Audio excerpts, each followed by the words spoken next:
नमस्कार. आज आपण मिक्स भाज्यांचे पॅटीस करूया.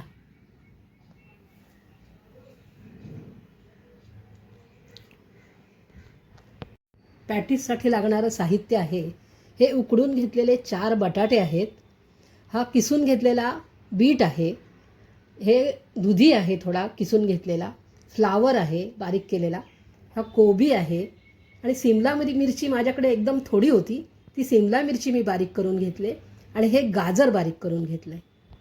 ज्या भाज्या तुमच्याकडे असतील त्या तुम्ही घेऊ शकता. माझ्याकडे सध्या ह्याच भाज्या होत्या म्हणून मी घरातील असलेल्या साहित्यातच हे पॅटीस करणार आहे. फोडणीसाठी तेल लागणार आहे आपल्याला.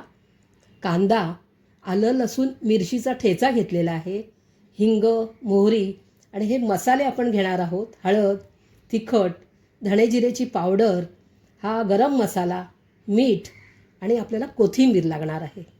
हे बाइंडिंगसाठी मी कॉर्नफ्लॉवर घेतलेलं आहे, ते मी 1 चमचाभर जसं लागेल तसं 1-2 चमचे घालणार आहे, ते घेतलेलं आहे. आणि वरती आपल्याला पॅटीस घोळवून घेण्यासाठी मी ब्रेड क्रम्स वगैरे काही वापरलेलं नाही आहे. हे पोहे भाजून घेतलेले आहेत आणि हे पोहे मी मिक्सरला बारीक करून घेणार आहे. आता आपण बटाटे किसून घेणार आहोत.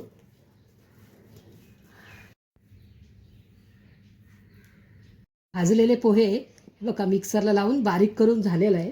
ही चांगली छान पावडर झालेली आहे बघा. ती आपण आता ह्याच्यामध्ये काढून घेऊया.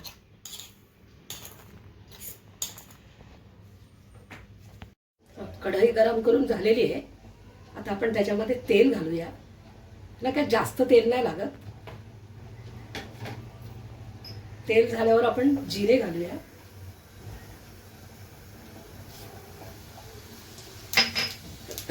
हा हिंग घालूया.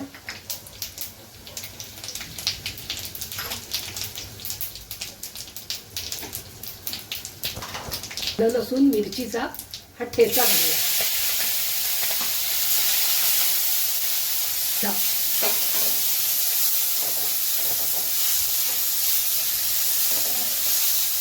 कांदा जरा आपण मऊ करून घेऊया. या एक एक करून आता ह्या सगळ्या आपण भाज्या ह्याच्यावर टाकूया आणि परतून घेऊया. बघा असं. आणि तसंच ह्याच्यावर सगळे हे मसाले घालूया. हे हळद,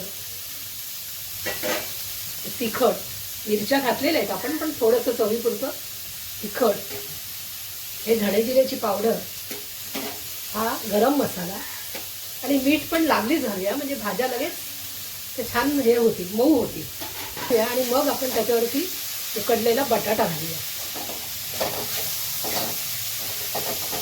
ह्या आता भाज्या परतून झालेल्या आहेत.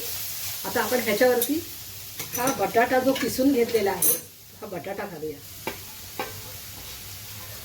आपण छान असा मिक्स करून घेऊया म्हणजे ते एकजीव होईल.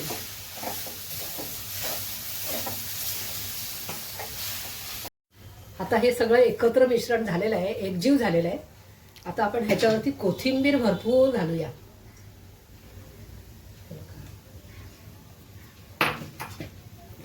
आणि चांगलं ढवळून घेऊया.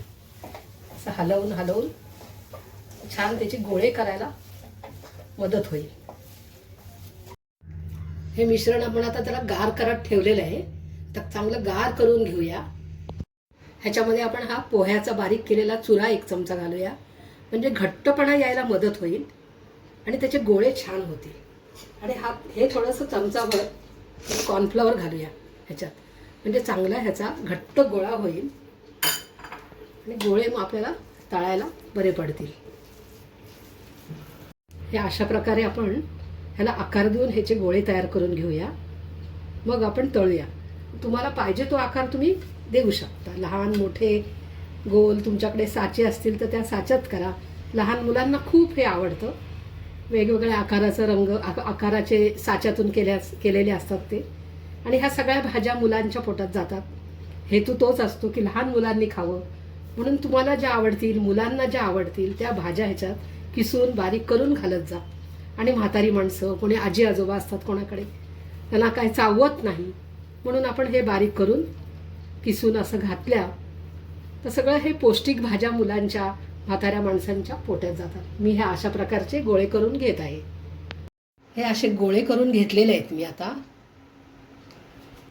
हे कॉर्नफ्लॉवर घेतलं होतं, त्याच्यामध्ये मी पाणी घालून मी हे असं पातळ करून ठेवलं आहे.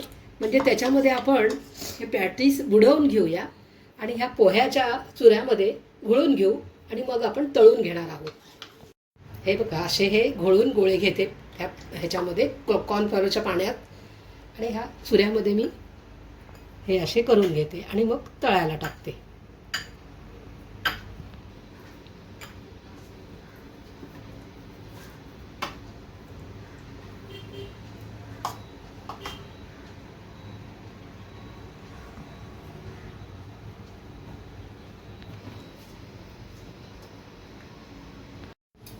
आता हे पॅटीस अशा प्रकारे झालेले आहेत. आता आपण हे तळून घेऊया. इकडे तेल पण झालेलं आहे.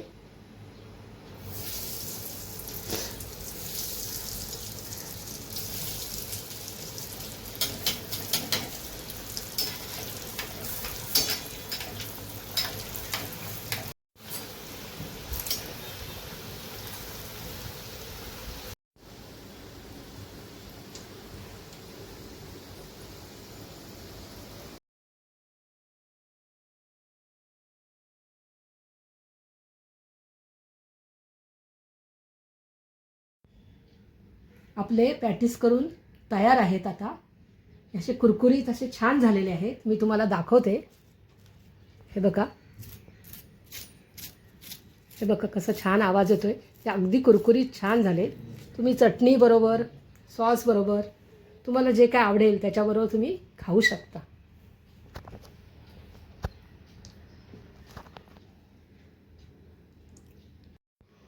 माझ्या रेसिपी जर तुम्हाला आवडत असतील तर लाईक करा, सबस्क्राईब करा, म्हणजे तुम्हाला नवीन नवीन रेसिपी बघायला मिळतील. धन्यवाद.